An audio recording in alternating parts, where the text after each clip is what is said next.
Pour vous montrer comment on utilise le logiciel Analysa d'une manière générale, je vais d'abord ouvrir un modèle, donc une structure d'analyse vide, dans lequel je vais importer des données comptables. J'ai par exemple ici une balance de 4 trimestres que j'ouvre.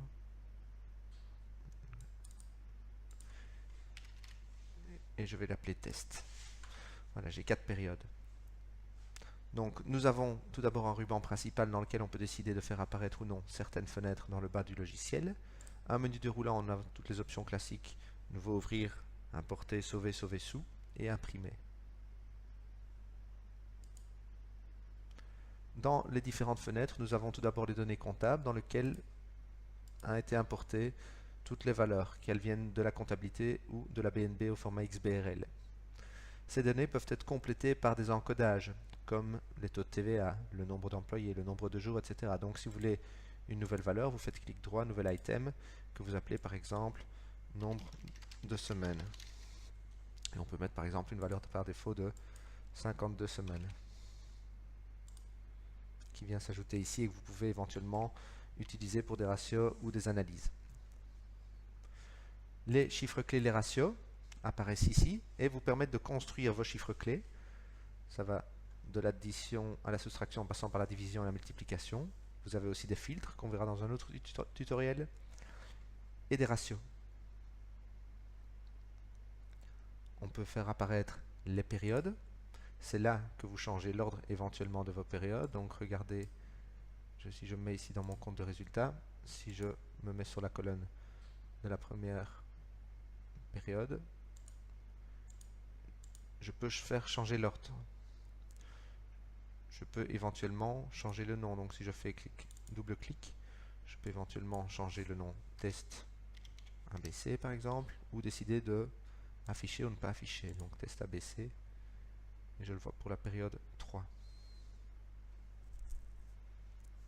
Les périodes permettront aussi de faire des analyses horizontales, comme nous le verrons par après, ou de masquer simplement. Si la période 3 je ne la veux pas, je la masque et je n'ai plus que 3 périodes d'analyse. Enfin, j'ai des définitions interprétation. Définition, on définit ici une analyse, donc c'est rattaché à un modèle. Donc dans le modèle que l'on propose de base, on a déjà des définitions des valeurs. Par contre, vous pouvez ajouter interprétation, qui s'ouvre ici sous forme d'onglet, et là vous pouvez vraiment interpréter vos chiffres. Et donc interprétation sera rattachée à un dossier ici. Donc c'est-à-dire un modèle et surtout des valeurs. Dans le tableau de bord, donc c'est cette partie-ci qu'on utilise plus pour les impressions, et dans les autres fenêtres d'ailleurs, vous avez des C comme chapitre et des L comme liste, et puis des éléments.